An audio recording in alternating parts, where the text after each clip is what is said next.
3 bulan lagi atau lebih sedikit Al-Imam Al-Mahdi akan muncul. Bismillahirrahmanirrahim. Assalamualaikum warahmatullahi wabarakatuh. Beliau adalah Syekh Ali, teman-teman. Beliau berasal dari Mesir. Beliau adalah salah seorang qori, pembaca Al-Quran. Dan beliau ini fasih dalam berbahasa Indonesia, teman-teman. Beliau menyatakan bahwa beliau yakin 3 bulan lagi Imam Mahdi akan muncul. 3 bulan lagi atau lebih sedikit Al-Imam Al-Mahdi akan muncul. Beliau menyatakan demikian, teman-teman, berdasarkan mimpi. Beliau menyatakan kepada kita semua bahwa banyak mimpi orang-orang soleh, katanya, teman-teman, yang bermimpi bahwa Imam Mahdi akan muncul pada tahun 2025 ini. Hampir mimpi-mimpi orang beriman tidak salah, tidak bohong. Oke. Dari 2023, 2024 sampai 2025, ribuan mimpi-mimpi dari orang baik, orang salih tentang Al-Imam Al-Mahdi mau muncul. Ada seorang ahli tafsir mimpi itu yang paling terkenal di dunia, namanya Syekh Fahd Al-Qarani dari Arab Saudi.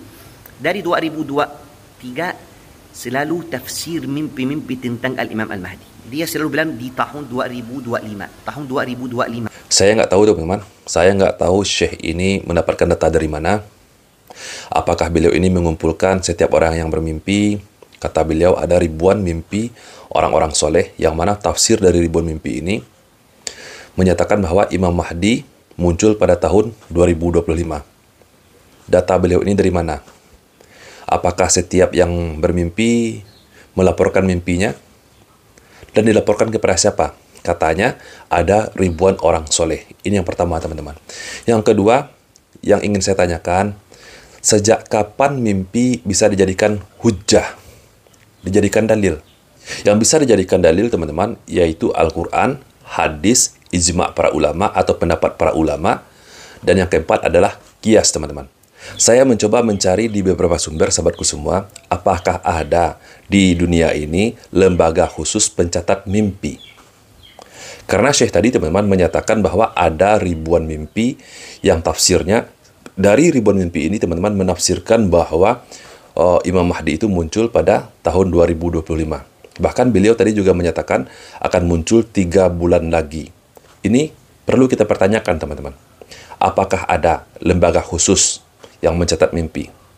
Kalau tidak ada, data beliau yang beliau menyatakan bahwa ada ribuan mimpi itu datanya dari mana? Namun, teman-teman, yang saya dapatkan, kalau mimpi tentang akhir zaman ini tertuju kepada satu nama, yakni Muhammad Qasim. Muhammad Qasim ini, sahabatku semua, seringkali beliau ini bercerita di media sosial ataupun di video-video yang beliau publikasikan, teman-teman, bahwa beliau ini seringkali bermimpi tentang akhir zaman, tentang hari kiamat. Bahkan beliau juga pernah bercerita, teman-teman, beliau ini pernah bermimpi berjumpa dengan Allah. Sebagian pengikutnya, teman-teman, meyakini bahwa Muhammad Qasim ini adalah Imam Mahdi. Saya mencoba mencari tahu, sahabatku semua, siapa sih sebetulnya Muhammad Qasim ini? Apakah beliau ini benar-benar Imam Mahdi? Atau setidaknya, apakah pernah keluar dari mulut beliau pengakuan sebagai Imam Mahdi? Dari sekian banyak video yang saya simak, teman-teman, tidak satu pun video yang saya temukan beliau ini mengaku sebagai Imam Mahdi. Justru, saya menemukan video ini yang cukup membuat saya kaget, teman-teman. Di dalam video ini, teman-teman, seorang wartawan mewawancarai Muhammad Qasim ini di sebuah podcast.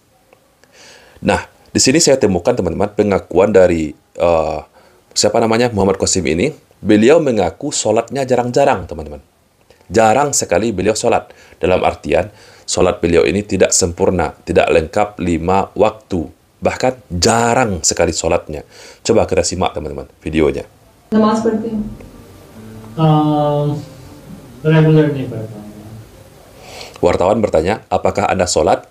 Beliau menjawab, jarang sekali sholatnya.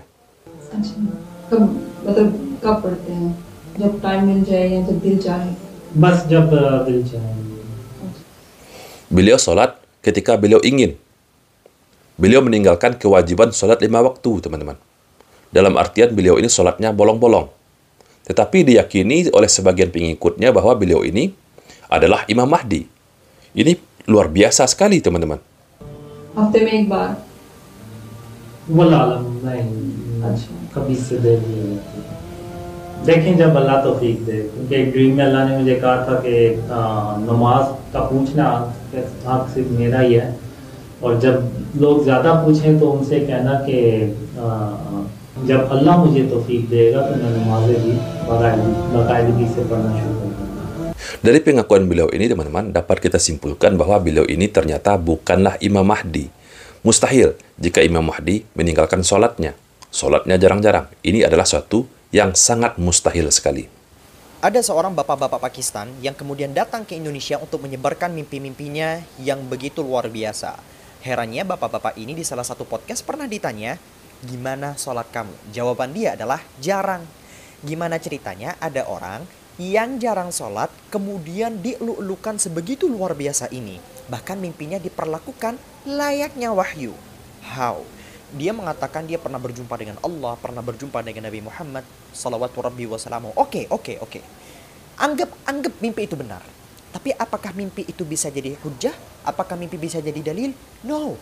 Para ulama itu menyebutkan bahwa mimpi itu bisa menjadi kabar gembira, bisa menjadi kabar buruk.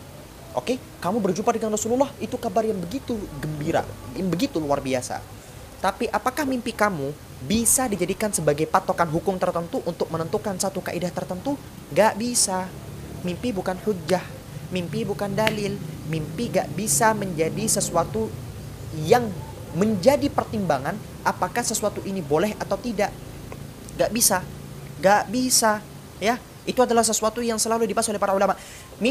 Yang menjadi dalil itu yang mana? Al-Quran, dalil. Betul. Hadis, dalil. Kalam para ulama yang akhirnya diperdebatkan, bla bla bla dan seterusnya, itu juga bisa menjadi hujjah. Ya, ijma' qiyas, dalil. Oke? Mimpi, dalil. No. Jadi saya tegaskan, teman-teman, mimpi tidak bisa dijadikan dalil, tidak bisa dijadikan hujjah, teman-teman. Mungkin mimpi ini ada mimpi baik, itu hanyalah sebagai kabar baik, ataupun penghibur, ataupun pertanda baik untuk diri orang yang bermimpi. Tetapi tidak bisa dijadikan hujjah secara umum, teman-teman. Apalagi menyangkut perkara akidah, sahabatku semua. Tidak bisa dijadikan mimpi sebagai hujjah, sebagai dalil, tidak bisa. Mengenai tentang pernyataan Syekh Ali tadi, teman-teman, yang menyatakan bahwa Imam Mahdi akan muncul 3 bulan lagi, beliau sendiri pun tidak meyakini apa yang beliau ucapkan, teman-teman. Coba kita simak videonya. Dari hal-hal yang terjadi di dunia sekarang, saya bisa pastikan, wallahi, saya tanggung jawab perkataan saya itu di sisi Allah Subhanahu wa taala. Hal-hal yang besar sudah sangat dekat. Beliau bisa pastikan. Beliau menyatakan kata pasti. Yang mana kata pasti ini hanyalah hak untuk Allah, bukan perkataan kita sebagai makhluk. Kata-kata pasti hanyalah milik Allah, teman-teman. Sudah sangat dekat. Saya tidak bisa pastikan beberapa bulan lagi Al-Imam Al-Mahdi muncul. Ya, tapi yang saya terasa banget tahun ini. Terasa banget, mungkin saya salah, mungkin tahun depan, mungkin 2 tahun lagi, mungkin 3 tahun lagi, tapi gak akan lebih dari itu. Di akhir videonya, sahabatku semua, Syekh Ali ini, beliau menyatakan bahwa beliau tidak yakin dengan perkataan beliau yang di awal tadi. Beliau tidak yakin bahwa Imam Mahdi itu muncul 3 bulan lagi. Tetapi beliau meyakini 1 tahun lagi. Artinya pada tahun 2026 nanti akan muncul Imam Mahdi. Kalau tidak muncul 1 tahun lagi, bisa jadi 2 tahun lagi. Bisa jadi 3 tahun lagi. Atau bisa jadi 10 tahun lagi, 100 tahun lagi.